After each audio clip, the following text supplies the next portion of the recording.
Los deportes. Inicia la tarde con Meridiano Blue.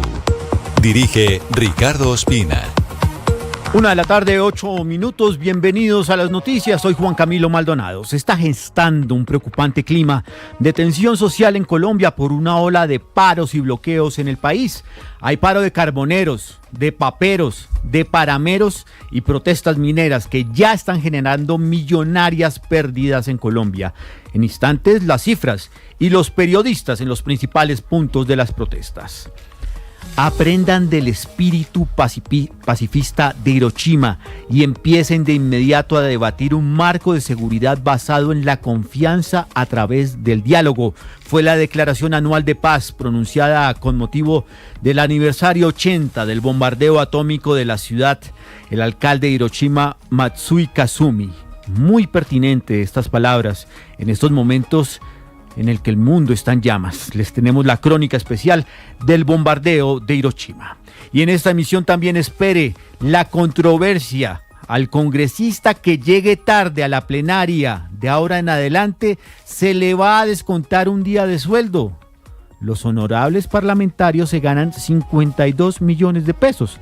Serían más o menos 1.700.000 pesitos, el golpe al bolsillo, todo esto y más en instantes, pero antes, en estos momentos la Procuraduría General adelanta una inspección a la Imprenta Nacional por el cambio del contrato de pasaportes. Felipe García. Sí, señor Juan Camilo, se trata de visitas de rigor en las cuales la Procuraduría recolecta pruebas y hace revisión de documentos relacionados con el caso de pasaportes. La diligencia está siendo liderada, según confirmaron fuentes, por el Procurador Primero Delegado para la Vigilancia Preventiva de la Función Pública y tiene como objetivo recolectar documentación e información que sustenten el proceso de distribución de estos documentos oficiales. La Procuraduría solicitó que la visita sea atendida directamente por la gerente general de la Imprenta Nacional, Viviana León, o por quien haga sus veces junto con el equipo de asesores pertinente. Se trata de una actuación de rutina dentro del marco de las funciones de vigilancia preventiva del Ministerio Público. Durante la jornada de visita se espera el suministro de documentación tanto física como digital que permita a la entidad evaluar y garantizar el correcto manejo en la producción y entrega de pasaportes. Felipe, estaremos atentos a las conclusiones de esta visita, de esta inspección que adelanta la Procuraduría a la sede de la imprenta. Y más noticias desde el Ministerio Público. La Procuraduría General también acaba de recomendar no expedir el decreto que prohíbe las exportaciones de carbón a Israel. Jessica Gutiérrez. La Procuraduría General de la Nación envió al Ministerio de Comercio, Industria y Turismo un documento con observaciones sobre el proyecto de decreto que modificaría la norma que prohíbe la exportación del carbón a Israel. Según el ente de control, el tiempo dado para la consulta pública fue muy corto y solo ofrecieron 5 días hábiles cuando la ley exige un mínimo de 15 días calendario. Eso, según la Procuraduría, limita la participación de la ciudadanía. Además, el documento advierte que la propuesta del gobierno podría afectar permisos ya otorgados, lo que implicaría desconocer derechos adquiridos y principios básicos como la buena fe. Finalmente, la delegada para asuntos ambientales, minero-energéticos y agrarios recomendó no expedir el decreto en los términos actuales, ya que considera que no se ajusta al marco legal vigente. Y les hablábamos del paro que se adelanta en el país en distintos puntos de Colombia. Y ojo, porque más de 500,000 de litros de leche están en riesgo por cuenta de estos bloqueos. Mientras tanto, hay 45,000 pasajeros de transporte intermunicipal afectados. Marcela Peña. Y es que los bloqueos, Juan Camilo, están llevando al sector lechero a su límite. Según la presidenta de Asoleche, Ana María Montes, los tanques de almacenamiento de leche y los camiones que pueden transportar la leche sin procesar están ya a tope, no cabe más. La leche en un carrotanque transportador puede durar entre 24 y 48 horas antes de que comience a degradarse. Eso quiere decir, Juan Camilo, que si no paran los bloqueos, el ordeño de esta tarde y de aquí en adelante se va a perder, no hay dónde guardarlo.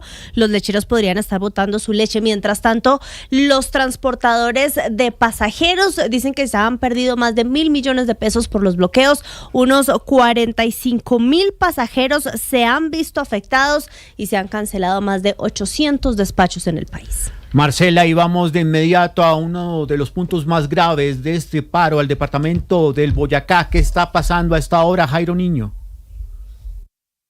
Hola, muy buenas tardes. Los saludo desde el municipio de Paipa, el punto de concentración más grande del bloqueo de mineros en esta zona del país. Ellos continúan en medio de las manifestaciones y también atentos a lo que se ordene o se logre negociar con el gobierno nacional. Nos encontramos en este momento con uno de sus voceros. ¿Me regala su nombre, por favor? Néstor Sanguña, líder carbonero de Paipa. Bueno, Néstor, la situación, ¿cuál es la situación que viven hoy los carboneros? La situación que viven los carboneros es que nosotros desde hace más o menos un año no nos reciben carbón, no nos pagan y el gobierno nos está tratando de delincuentes, nos está metiendo en el mercado internacional que somos narcotraficantes y debido a todos esos comentarios ya la gente no nos quiere comprar carbón y en este momento nos ha tocado despedir el 90% de los empleados. A partir de este mes ya tomamos la determinación de despedir a todos los trabajadores porque no hay para seguridad, no hay para mercado, no hay para nada. Entonces se nos quedó un problema social y en este momento pues nos tocó salir del mercado prácticamente y cerrar todas las minas y nos obligaron a hacer estos bloqueos, pero definitivamente, pero por la fuerza que nos obligó el gobierno a hacer todas estas cosas. Bueno, rápidamente, don Néstor, ¿está bien el precio en ese momento del carbón o cómo están haciendo? No, es inaudito, pero nosotros estamos trabajando a pérdidas, pero estando trabajando a pérdidas, estamos dispuestos a trabajar a pérdidas, pero que nos deben trabajar. Entonces no entiendo para dónde va, qué es el cambio de este gobierno nacional. Muchas gracias, don Néstor. Mire, les cuento que en medio de toda la situación que se registra en este punto del país, se logró habilitar paso intermitente por 30 minutos para los vehículos que estaban bloqueados en el departamento de Boyacá, acá en el municipio de Paipa.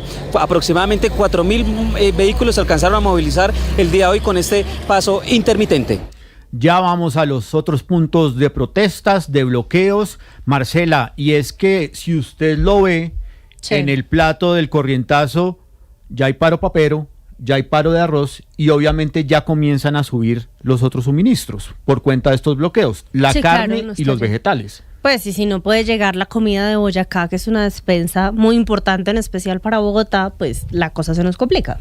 Esperemos que pronto se solucione. Ya está ejerciendo la ministra encargada de Ambiente, Irene Vélez, y también la ministra de Agricultura en esas mesas de trabajo con los distintos sectores para lograr conjurar este paro que ya completa 3 días. Entre tanto, a la 1:08 p.m, vamos al centro de la ciudad, al Ministerio del Interior. Se acaba de pronunciar nuevamente el ministro del Interior, Armando Benedetti, prácticamente actuando como jefe de la diplomacia sobre la crisis, la tensión diplomática entre Colombia y Perú. ¿Qué dijo Caterina Ávila?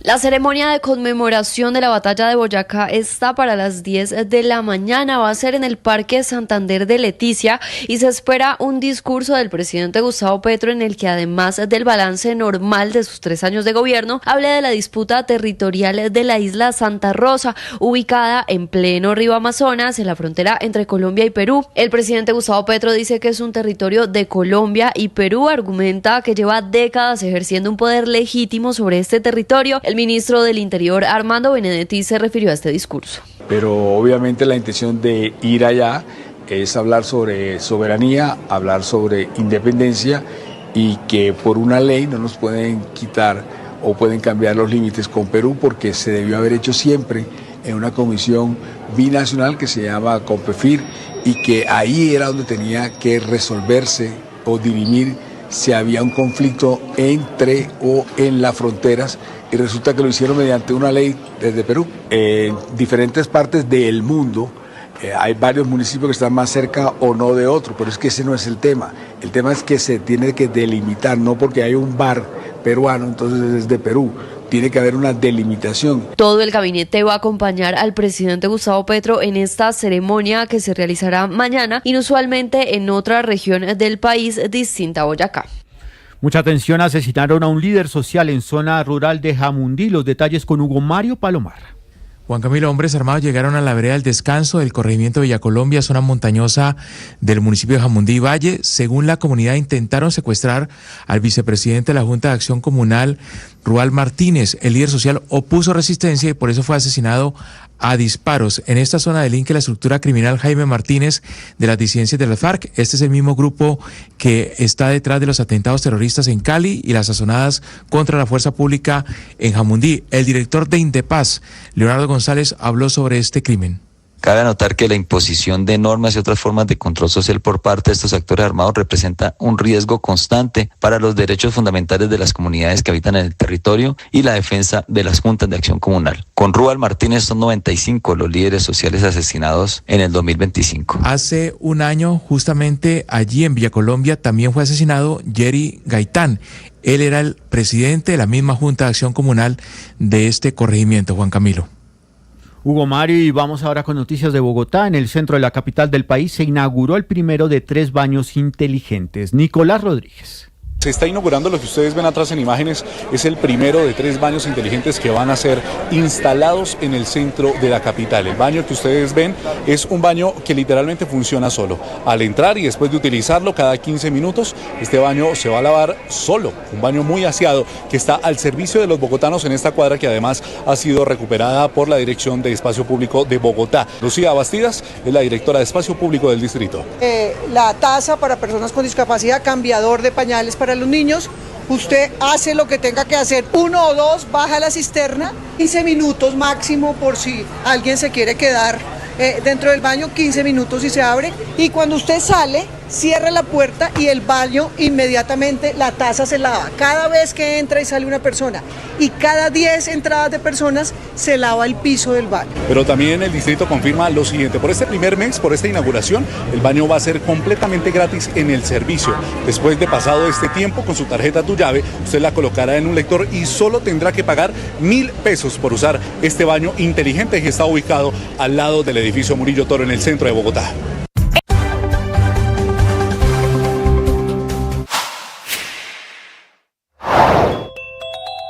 La secretaria de Hacienda, Ana María Cadena, aseguró en Mañanas Blue que el plan tributario que busca ajustar los impuestos que pagan los ciudadanos es la respuesta a una solicitud del Consejo de la Ciudad. El Consejo de Bogotá le dio la instrucción a la Secretaría de Hacienda, con fecha y todo, en que el segundo semestre de 2025 debía llevarle una propuesta de revisión de la estructura tributaria de Bogotá. ¿Y dijo cómo? Dijo que quería.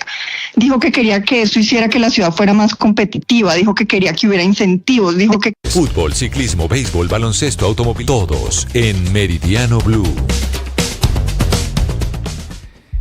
Y empezamos hablando de fútbol en una jornada muy larga que tiene muchísima información y que vamos a resumir en esta sección de deportes, porque hoy habrá jornada doble de la Copa Colombia. A partir de las 5 de la tarde van a jugar Tigres frente al América de Cali. La América estará de visita. La serie está en favor 5-0 del conjunto escarlata, del conjunto del América de Cali sobre Tigres. Así que estamos atentos a esta resolución de la llave que van a jugar entonces, repetimos, Tigres y América de Cali. A las 7:30 de la noche van a jugar Atlético Huila frente a Junior de Barranquilla.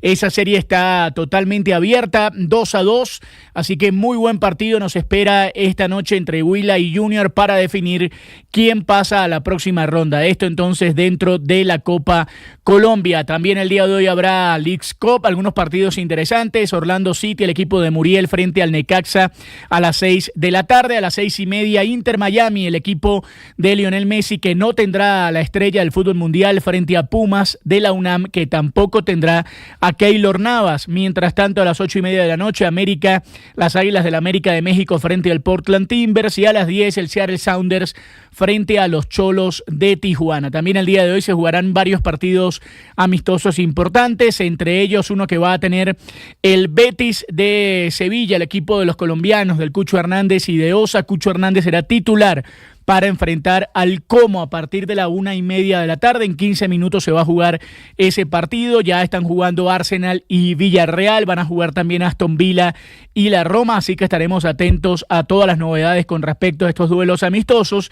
Y les contamos además lo que ha ido sucediendo alrededor del fútbol mundial. Por ejemplo, Boca Juniors acaba de emitir un comunicado oficial en el que anuncia la salida ya de Mauricio Serna, del Chicho Serna. No será parte de la junta directiva del equipo Ceneice. El presidente Juan Román Riquelme acaba de indicar que tanto Mauricio Serna como Alfredo Cassini dejan de pertenecer a la junta directiva del equipo. Mientras tanto, en la MLS, que en un rato van a anunciar la llegada de de Son Heung-min, el jugador de Corea del Sur, el exjugador del Tottenham, a Los Ángeles Fútbol Club. Anunciaron la llegada de Thomas Müller al Vancouver, así que va a estar jugando en la MLS el exjugador del Bayern Múnich. Y cerramos las noticias deportivas con la presentación de Juan Guillermo Cuadrado. Se hizo oficial lo que veníamos hablando en la semana.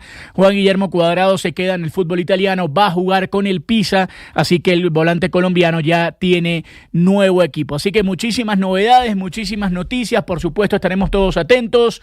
Noche de Copa Colombia, noche también de fútbol en diferentes lugares del mundo y por supuesto tarde de amistosos, todas las informaciones acá en Meridiano Blue.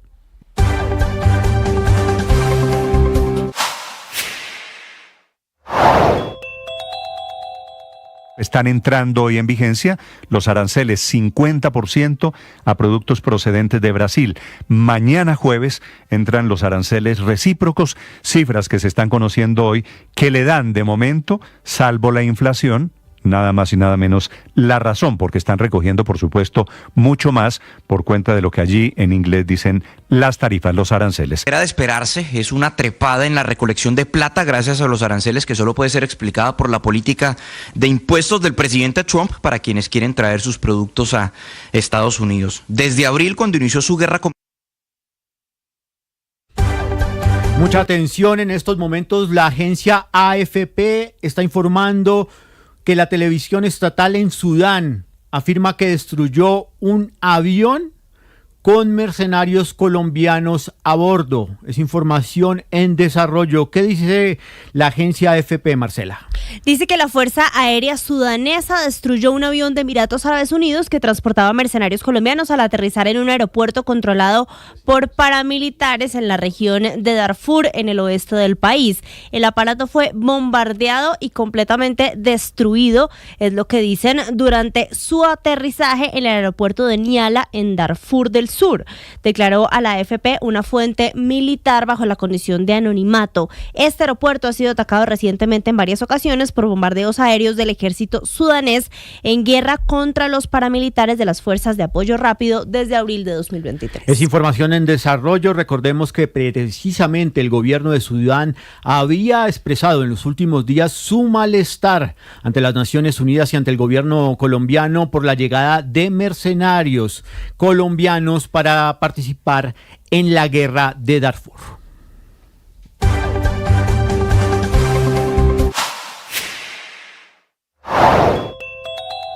¿De cuánto sería la disminución del impuesto predial con el plan tributario que busca ajustar los impuestos que pagan los ciudadanos? Esto fue lo que contestó Ana María Cadena, secretaria de Hacienda. Esta es información exclusiva de Blue Radio. Primicias y exclusivas a esta hora en Meridiano Blue. El gobierno está abriendo la puerta a controlar los precios de los alimentos en el país, a intervenir el mercado e incluso a distribuir, Marcela Peña, directamente la comida, una despensa de alimentos controlada por el gobierno. Pues estamos hablando, Juan Camilo, de un proyecto de decreto que ha publicado el Ministerio de Agricultura para comentarios del público y que le agregan nuevas funciones a la entidad. Le voy a leer algunas de ellas. Por ejemplo, garantizar un precio de compra a los productores y garantizar que cuando no se cumplan los precios mínimos de compra o de intervención, es la palabra que está utilizando el gobierno, el Ministerio de Agricultura va a poder comprar esas cosechas o darle en dinero a los productores la diferencia entre lo que les están pagando en el mercado y lo que realmente dicen esos precios fijados por el gobierno. Además, el gobierno podría importar y distribuir directamente alimentos básicos si considera que hay fallas en los mercados, así como exportar productos adquiridos de la cosecha nacional. Un mensaje que sin duda puede ser polémico en una época en la que tenemos paros en varios sectores aquejados por la baja de precios. Las funciones asignadas en ese decreto tienen letra a menudo, Juan Camilo, y lo que dice el decreto es que las pueden cumplir si hay recursos en el presupuesto nacional, pero usted y yo sabemos, y los oyentes de Blue también, que plata no hay mucha en el gobierno. No hay caja, Marcela, usted lo sabe mejor que yo. Cambiamos de tema, otra primicia hasta ahora en Meridiano Blue. A portas de recibir una condena por el doloroso episodio de los falsos positivos del batallón de la Popa, el coronel en retiro Pluvio Hernán Mejía se mantiene en la defensa de su inocencia. Habló con Cristian Correa en exclusiva. El coronel retirado Publio Hernán Mejía tuvo la última oportunidad de reconocer su responsabilidad en los falsos positivos del Batallón de la Popa y esta fue su respuesta. Y eso no es negociable. No acepto los cargos, honorables magistrados. Minutos después de mantenerse en la ausencia de responsabilidad, el coronel Mejía, desde la comodidad de uno de los hoteles más exclusivos de Valledupar, nos recibió para una vez más mantenerse en la defensa de su inocencia. Era mi misión y todas y cada una de las operaciones tienen ese respaldo legítimo cuando salían las unidades al área. Niega que haya existido una política de incentivos a cambio de resultados sin verificación. No, el protocolo militar es muy claro y los estímulos, así como las sanciones, obedecen a unos reglamentos y a unos manuales. Y nadie puede inventarse nada en las fuerzas militares. Para Mejía, mantenerse en la ausencia de reconocimiento es un tema de honor. Hay algo que está por encima de eso y es la verdad y es el honor de un soldado. Por esas dos cosas y por el nombre y la dignidad mía y de mi familia, pues estoy dispuesto a dar la vida. Esto respondió el coronel retirado ante la posibilidad de apelar la decisión que se conozca en noviembre desde la JEP sobre su caso. Pues yo tengo mucha fe en que va a brillar la verdad. Tengo esperanza porque así me lo hicieron ver. El comportamiento durante el juicio y a lo largo de todo el proceso. Es tajante en desconocer el argumento de la Fiscalía de la JEP de que hubo un patrón criminal. ¿Y cuál es el patrón criminal? Del que ellos hablan pues no existe. de un tema sistemático de desaparición un batallón final, arrastrados por los resultados. Un batallón sistemáticamente hace operaciones. Para él, lo que hubo fue una traición a su confianza. Si alguno de ellos desvió la orden legal y se salió de los límites de la legalidad, debe responder, pero no debe responder atribuyéndole responsabilidad a sus superiores que emitieron bien la orden. Entre el 2002 y el 2005 se reportaron al menos 135 ejecuciones extrajudiciales según la información que tiene la JEP en el Batallón de la Popa. Los datos de la Fiscalía del caso hablan de que el coronel Hernán Mejía tuvo responsabilidad en por lo menos 72 de esos casos. Cristian, gracias. Ampliación de esta noticia en blurradio.com y vamos para Barranquilla porque el conocido empresario de la construcción, Julio Gerlain, acaba de ser absuelto en segunda instancia por una investigación en su contra donde se le acusó de soborno, doña Vanessa Saldarriaga, a la excongresista Aida Merlano. Buenas tardes, Marcela. Le cuento que el pasado 29 de julio, el empresario de la construcción Julio Gerlain fue absuelto en segunda instancia por el Tribunal Superior de Barranquilla del proceso que le llevaban en contra por compra de votos y violación de topes electorales. El recordado caso de la Casa Blanca, que recordemos llevó a la excongresista Aida Merlano a estar en prisión. De acuerdo con la información que conoció Blue Radio, el caso tuvo un primer fallo en septiembre del 2024, pero fue apelado por la Fiscalía y llegó a las manos del magistrado Demóstenes Camargo, quien casi 9 meses después, solo hasta el 29 de julio, fue que dio respuesta indicando que confirmaba entonces al polémico empresario. Dígame, Ricardo. No, se le fue un momento la señal, Vanessa, ¿nos repite, por favor? Esa sí, parte. le estaba indicando que hasta el 29 de julio fue que finalmente dio respuesta el magistrado Demóstenes Camargo sobre este fallo que ratificó, indicando entonces que con esto queda completamente desvinculado de todo lo que tiene que ver con la Casa Blanca, y es que por el momento ninguna de las partes del proceso han apelado ante la Corte Suprema de Justicia para que se haga una nueva revisión. Lo que sucedió posteriormente fue que fue llamado nuevamente por la Fiscalía, pero en este caso para que atendiera la imputación de cargos por el proceso de supuesto soborno en actuación penal por la presunta entrega de dinero a la excongresista Aida Merlano entre 2018 y 2019 para que no declarara en su contra por este proceso de compra de votos del que ya está absuelto por supuestamente haber ayudado a Merlano en la corrupción a sufragantes en las elecciones legislativas del 2018. Primicias, noticias e investigaciones a esta hora en Meridiano Blue. Escuchen esto. En 2026, Colombia elegirá una Cámara de Representantes que no representa a la población actual del país y ni siquiera la de 2018, sino la de 1985. Esto como consecuencia de que el Congreso de la República no ha aprobado ninguno de los censos que ha hecho el DANE en los últimos 40 años. ¿Cómo es la historia, Marcela Peña y Andrés Carmona? Pues mire, Juan Camilo, la historia comienza con una resolución de este año en la cual la registraduría le dice al gobierno nacional, mire, nosotros nos vamos a abstener de modificar la composición de la Cámara de Representantes. Con eso, el presidente Gustavo Petro ya firmó un decreto que establece el número de curules a elegir en las próximas elecciones. Esto es para la Cámara de Representantes. ¿Qué es lo que pasa? Que esas cifras no se basan en el país del siglo XXI, sino en 1985, cuando ni teníamos internet, ni teníamos teléfonos móviles en todas las casas. Están viendo ustedes en la transmisión de Blue Radio y YouTube el comparativo que hicimos aquí en Blue Radio entre lo que se va a asignar en las próximas elecciones y lo que debería ser si utilizáramos el último censo que tenemos, que es el de 2018. La conclusión, don Andrés, es que aquí a la Cámara le sobran 4 puestos. Así es, Marcela, y hay que tener en cuenta, por ejemplo, que a Bogotá y a Cundinamarca se les deberían 5 curules en la Cámara de Representantes. En total, haciendo estas cuentas que hemos estado proyectando aquí en nuestro canal de YouTube, la Cámara debería tener 178 integrantes y no 182, como dice el decreto expedido por el gobierno, sumando curules departamentales, las curules afro, la curul de los indígenas, la curul de los colombianos en el exterior, las 16 curules de paz y la curul opcional que se le otorga al candidato a la vicepresidencia que quede en segundo lugar. ¿Por qué no se ha podido utilizar el censo de 2018, que es el más reciente? Mire, la Constitución en su artículo 176 establece que la Cámara se compone en 2 representantes por cada departamento y se le adiciona uno por cada 365,000 habitantes o la fracción adicional.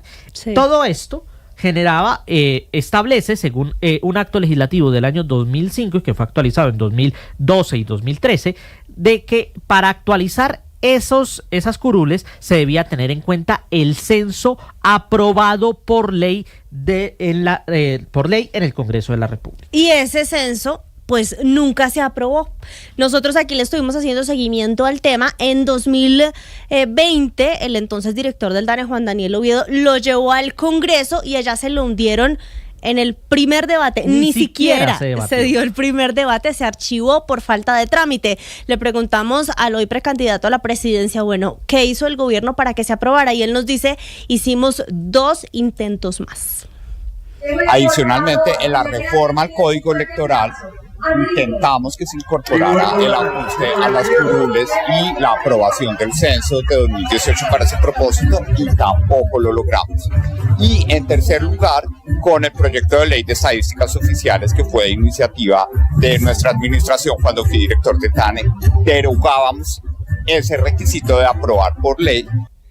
O sea que no fue ni 1 ni 2, sino 3 intentos y los 3 fracasaron porque, don Andrés Carmona, aquí el problema viene a ser es de voluntad.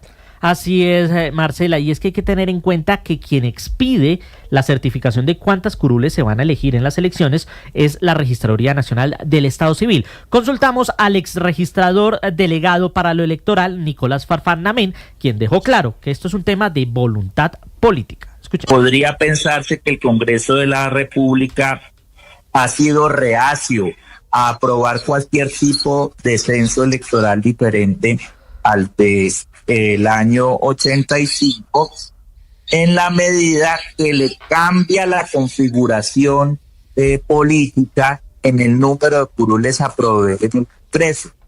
Entonces hay que tener en cuenta que una modificación a la distribución de curules departamentales no solo implica que a unos departamentos les den más curules que a otros, sino esto podría implicar una afectación a los partidos, ya que tienen una influencia o un poder muy importante en las regiones. Además, esto influye en temas como financiación estatal que otorga el Consejo Electoral a los partidos, ya que esa plata que se les reparte a los partidos se cuenta el número de representantes y de senadores que tengan elegidos, la conformación de comisiones constitucionales que se realizan mediante acuerdos de partidos y la influencia que podrían tener para acceder a espacios gratuitos de medios de comunicación y garantías del estatuto de oposición. por supuesto, todos los detalles en BluRadio.com. No, pero dígalo en coro. Y voy a cerrar con un último dato, Juan Camilo, y es que la demografía en Colombia ha cambiado tanto y tan rápido que el DANE tuvo que repetir todas las proyecciones de población. Esto no solo implica que no vamos a tener el número de personas que se pensó en 1985 que íbamos a hacer hoy, sino que además en los próximos años Colombia va a perder población. Vamos a llegar a 2070 a 50.5 millones de habitantes y la composición de la Cámara se sigue quedando atrás. Decir, ni siquiera el censo de 2018 sirve para saber la realidad actual de cuántos representantes de la Cámara debería tener Colombia. ¿Ustedes se acuerdan de la imagen del censo del 85? Pues la buscamos, pero esa, mírenla. Era una casita. Pero es que en el 85 ni Andrés ni yo habíamos nacido. Estábamos entonces claramente yo sí había nacido y me acuerdo claramente mucho del no nos censo del acordamos. 85, pero para que se den una idea, y concluyo este informe de ustedes, ¡ay mi país! ¡Ay mi país! 1:31 p.m. Una historia. Una historia. Japón guardó hoy 1 minuto de silencio para marcar el 80 aniversario del lanzamiento de la bomba atómica sobre Hiroshima y recordar toda el horror que el mundo conoció en un contexto donde tenemos además tensiones entre Rusia y Estados Unidos, en las cuales se ha hablado abiertamente de armas atómicas. César Moreno. Hace 80 años, el 6 de agosto de 1945, un bombardero estadounidense B-29, el Enola Gay, lanzó sobre Hiroshima, en el oeste de Japón, Little Boy, la primera bomba atómica dirigida contra una zona poblada de la historia. 3 días más tarde, la misma pesadilla se repitió en Nagasaki.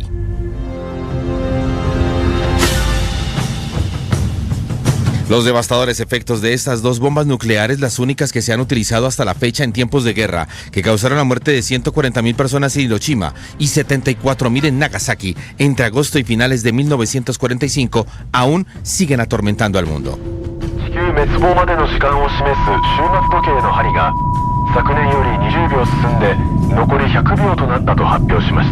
Lo primero que muchos habitantes de Hiroshima vieron la mañana del 6 de agosto de 1945 fue una intensa bola de fuego, Little Boy, la bomba atómica que explotó a unos 600 metros sobre la ciudad. Tenía una potencia cercana a las 15.000 toneladas de TNT. La que se lanzó sobre Nagasaki, apodada Fat Man, tenía una potencia aún mayor, estimada en 21.000 toneladas de TNT. Se estima que en el epicentro de la bomba de Hiroshima se alcanzaron los 7.000 grados centígrados, un horno que provocó quemaduras graves y en muchos casos mortales en un radio de unos 3 kilómetros. El intenso destello de las explosiones también provocó ceguera temporal y lesiones oculares irreversibles.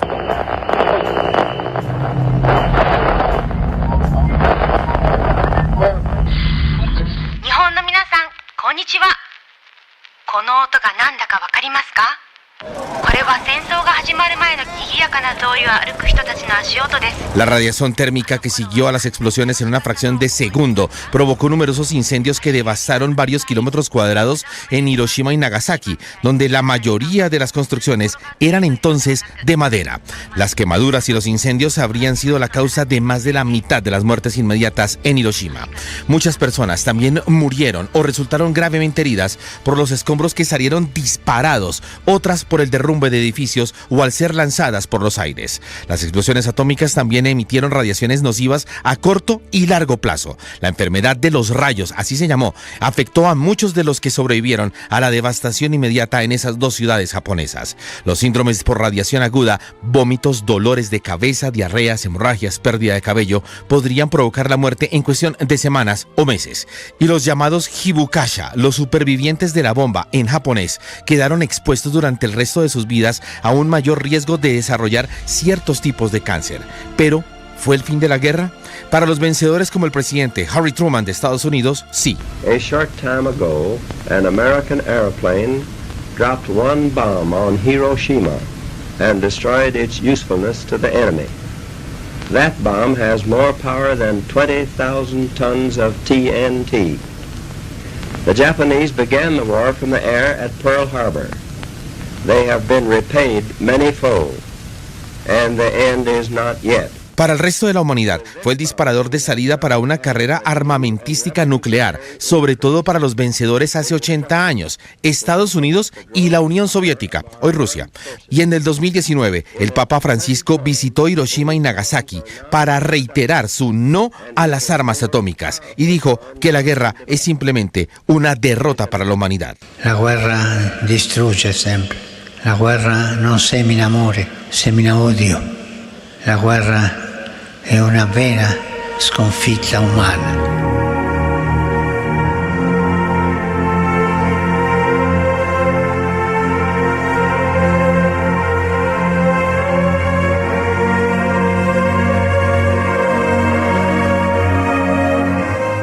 Hoy, 80 años después, Japón guardó un minuto de silencio para marcar ese lanzamiento de la bomba atómica en Hiroshima y recordarle al mundo el horror que provocó. Hoy, y reiteramos ese hoy, porque parece que el mundo no aprendiera de sus propios horrores. Rusia y Estados Unidos tienen el 90% de las 12.000 ojivas nucleares del mundo y tanto Washington como Moscú se muestran los dientes, desplegando armas nucleares, despertando la memoria y reviviendo la pesadilla que nadie quiere volver a vivir.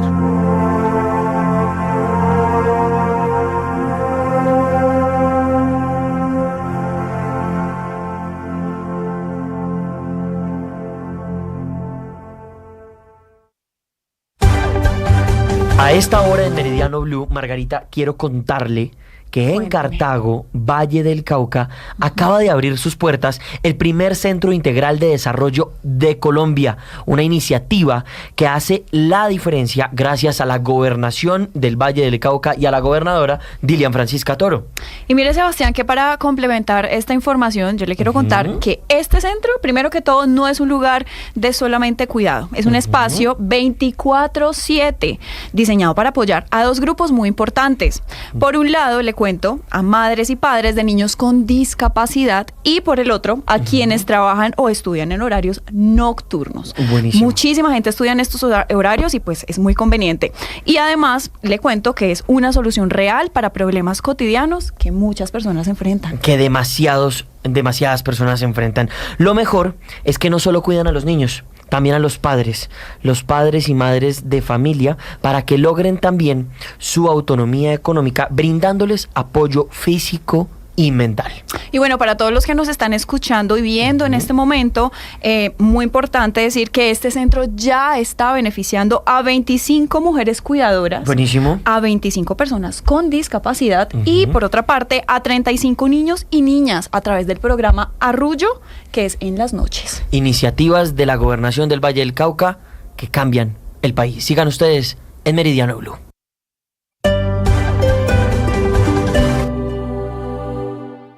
¿Quieres estudiar y tener tiempo para...?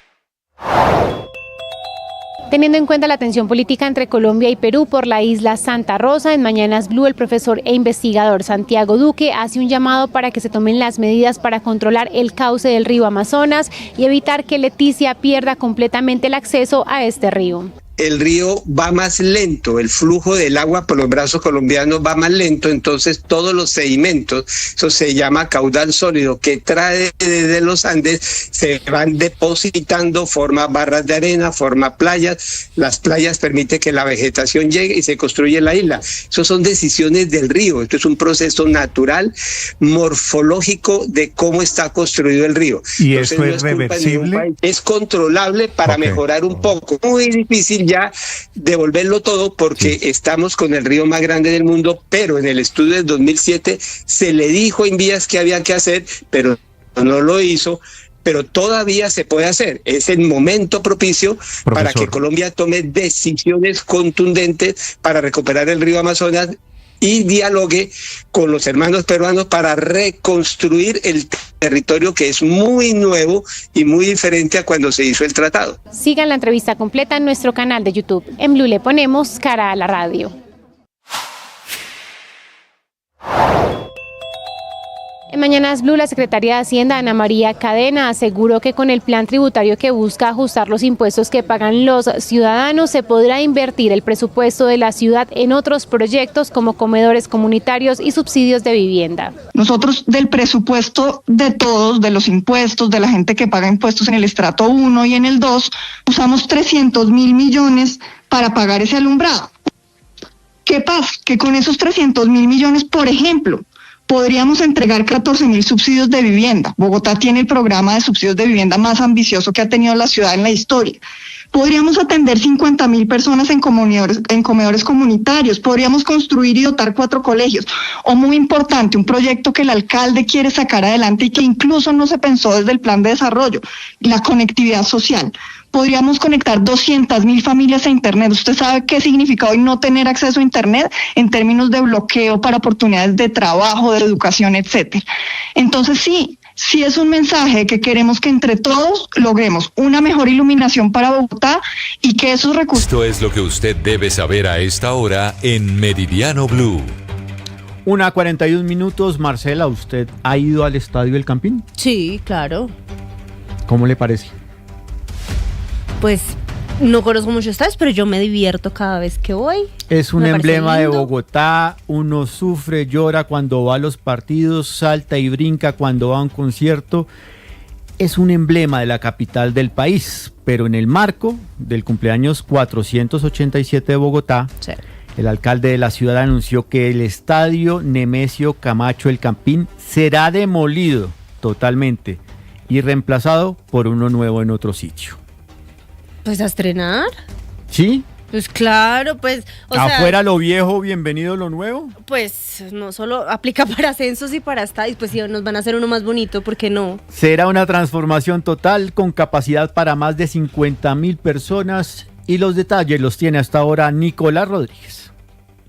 Y mucha atención porque el alcalde de Bogotá, Carlos Fernando Galán, acaba de confirmar que este estadio, el mítico Nemesio Camacho El Campín, donde Santa Fe y Millonarios hacen clásicos inolvidables y artistas como Shakira y Karol G tuvieron presentaciones excelentes, será demolido en el 2027 para darle paso a un nuevo proyecto más al oriente, donde en este momento están las canchas de tenis del IDRD y además el mítico Palacio del Colesterol. Sin embargo, el alcalde Carlos Fernando Galán no confirmó cómo sería el nuevo nombre del proyecto. Podemos anunciar que el 1 de marzo del año entrante arranca la construcción del nuevo estadio para Bogotá, arranca en el costado oriental de este predio. Eso implica que este estadio, como decía el video, seguirá operando durante la construcción de ese nuevo estadio. No va a haber ningún problema, el fútbol va a tener aquí. Otro punto importante es que el nuevo estadio contaría con una gramilla artificial y también natural, una gramilla mixta. Las gradas que ustedes ven al fondo pasarían a ser retráctiles, se cambiarían, depende al evento. El parqueadero contaría con 3.600 cupos y la capacidad general del nuevo estadio sería aproximadamente de 50.000 personas. Este estadio, después de 6 meses entregado el nuevo proyecto, pasará a la historia. Nicolás, gracias. Y de Bogotá nos vamos a el sur del país, donde está la pelea entre Colombia y Perú por una isla en medio del Amazonas que se llama Santa Rosa. Hemos tenido ya declaraciones del gobierno colombiano, también del gobierno peruano, que reclama su soberanía sobre esa isla donde viven unas 2.500 personas, y habló incluso el ministro de Defensa, que dice que las fuerzas están listas para defender ese territorio si es necesario. Felipe García. La tensión diplomática entre Colombia y Perú por la isla Santa Rosa, que arrancó por un trino del presidente Gustavo Petro, continúa. La isla no hace parte de los acuerdos binacionales firmados entre Colombia y Perú, según explicó el almirante Juan Ricardo Rosso, comandante de la Armada, quien fue enfático en señalar que este asunto, aunque hoy genera ruido, tiene raíces profundas en la historia del Amazonas. Y a partir de los años 70 se comenzó a generar una sedimentación en el río, una nueva isla. Esa isla no hace parte de las definiciones claramente que se dieron en 1929. Santa Rosa no existía en 1929. Esta isla emergió en los años 70 como producto de las dinámicas del propio río Amazonas, y al no estar incluida en los acuerdos históricos, dice el almirante Rosso, su soberanía debe resolverse por medio de mecanismos binacionales de derecho fluvial. Santa Rosa volvió a agitar las aguas luego del conflicto entre los dos países en 1932, que finalizó con el protocolo de Río de Janeiro firmado en 1934, que reafirmó los límites de la frontera. Es una nueva isla y el derecho fluvial internacional define que esas nuevas islas que se generen por la dinámica de un río deben ser resueltas en un mecanismo binacional para determinar qué país va a ser el país soberano sobre las islas. El ministro de Defensa Pedro Sánchez dejó claro el papel de la fuerza pública frente a esta disputa y mencionó que el país tiene unas fuerzas militares permanentes para defender su soberanía. Colombia tendrá para su defensa unas fuerzas militares permanentes para 4 elementos fundamentales: garantizar y defender la soberanía, la independencia, la integridad territorial y el orden constitucional. El ministro recordó que toda la información sobre la isla Santa Rosa será tratada por la Cancillería y será la Comisión Permanente de Frontera, donde ambas naciones deberán sentarse a negociar la soberanía de esta nueva isla.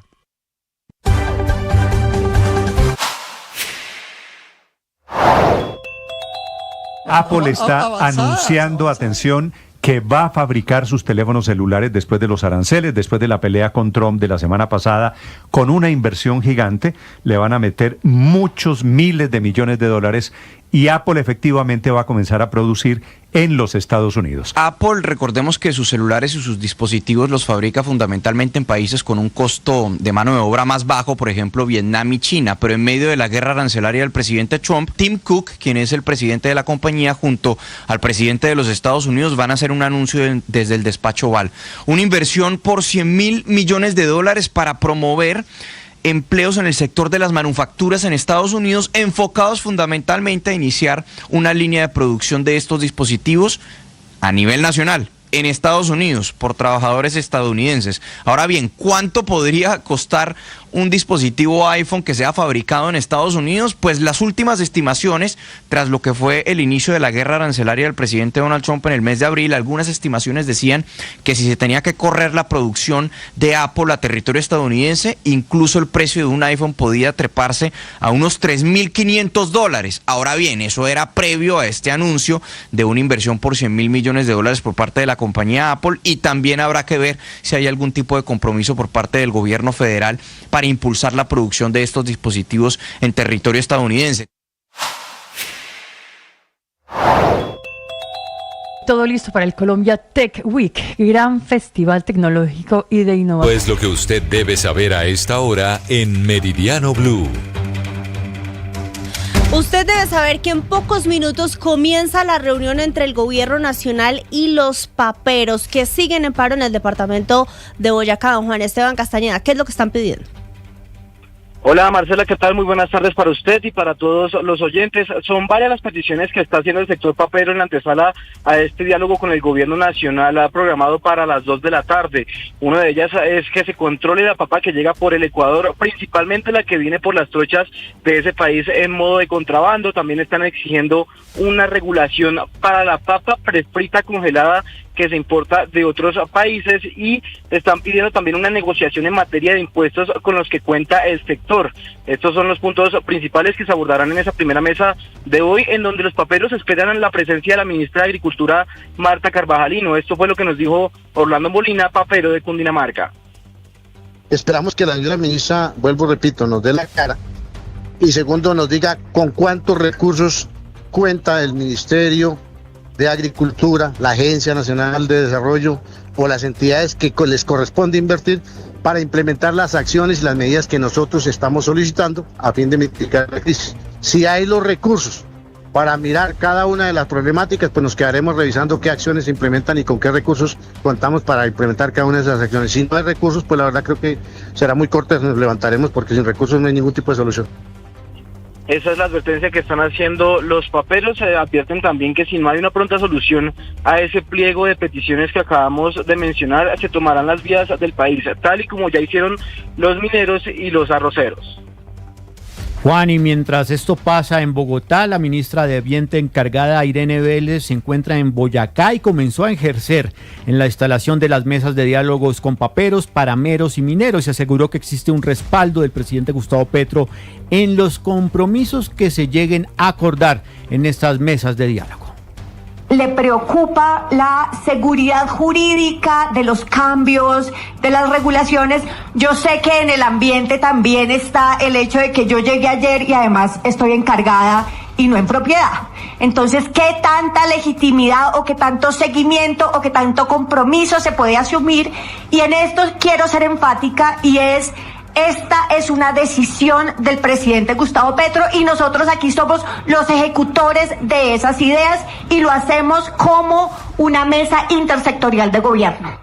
Eso quiere decir que los compromisos que aquí se asumen como gobierno independientemente de a quién termina rebotándole la responsabilidad.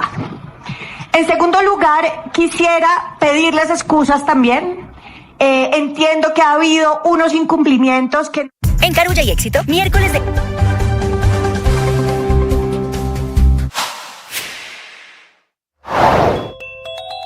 Toda la información aquí en Blue Radio sobre el informe que está entregando Transparencia por Colombia. Transparencia por Colombia presentó el tercer balance sobre la acción pública anticorrupción del gobierno Petro. En ese sentido, según los hallazgos, este balance no es positivo y por varias razones, entre las que se encuentran los choques entre el Congreso y el gobierno, los pocos avances en la lucha contra la corrupción y los escándalos que involucran. El rollazo político con Andrés Carmona. 1:51 p.m, Marcela, la veo concentrada en ese celular. Se está moviendo un hashtag por parte del gobierno. Ah, sí, justo eso estaba mirando. Vimos al presidente Gustavo Petro a manera de balance de gobierno en la locución, hablando de resultados en lucha contra la pobreza, en erradicación del mal, de la mala atención en el sistema de salud. ¿Cómo es el hashtag? Están los distintas entidades de gobierno, distintos ministerios, están moviendo el hashtag Petro me cumplió, porque acuérdese que mañana comienza el último año de la administración Petro. Este gobierno y cualquier otro tiene que mostrar resultados en el último año. Eso es lo que están tratando ellos de hacer como su balance de cierre, de entrega. Ya esto, mejor dicho, ya el partido está que se acaba. Petro me cumplió. El presidente Gustavo Petro encabezará una ceremonia y un acto de soberanía mañana en Leticia, en el Amazonas, de cara a este conflicto limítrofe que se ha sacado de la mano el gobierno durante estos 2 días. Andrés Carmona, ¿qué dicen desde el Congreso en este balance de los 3 años de gobierno del presidente Gustavo Petro? Juan Camilo, hay que tener en cuenta que esta relación entre el Ejecutivo y el Legislativo en estos 3 años ha estado cargada de tensiones, de choques, de disputas, de rupturas de coaliciones, de hundimiento de reformas, de resurrección de reformas, de aprobación accidentada y hasta de amenazas de consulta popular y asamblea constituyente. Escuche usted el balance y los retos para este último año, según el senador del Centro Democrático, Ciro Ramírez. Hoy, Petro le pone más atención a las bandas criminales que lo suben tarima que a los pequeños mineros que se encuentran en paro o a los campesinos que también hoy se encuentran bloqueando las principales vías del país. El balance es esto, desastroso, y una herencia muy grave que le va a dejar al próximo gobierno. El senador por el Partido Liberal, Mauricio Gómez Amín. Espero que el presidente cumpla con la Constitución, respete las normas de la ley y su último día sea el 7 de agosto del 2026. Eso es lo que espero de él. Cero sorpresas. El país espera que el presidente Petro, como demócrata, respete las reglas de juego. El senador por la Alianza Verde, Ariel Ávila. El gobierno Petro, tendría que ajustar, en teoría, al menos dedicar lo que queda con una ley de garantías de por medio a la ejecución presupuestal y a ejecutar el presupuesto, que es lo que las comunidades están esperando, que se ejecute el presupuesto. Yo creo que el cambio de tener más de 40 ministros pues lleva a que sea imposible que un ministro ejecute.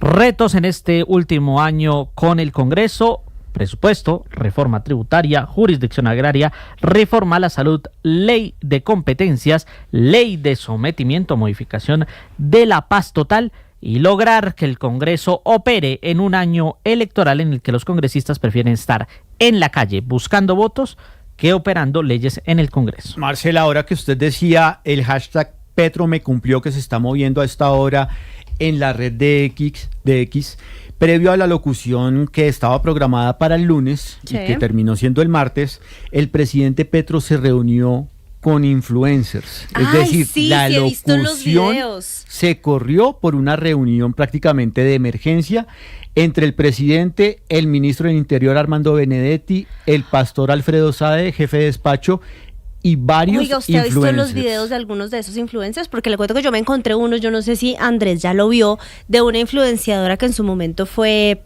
periodista, que ella dice, fuimos allá y Petro, que además se demoró como 8 horas en llegar, finalmente habló primero Sade.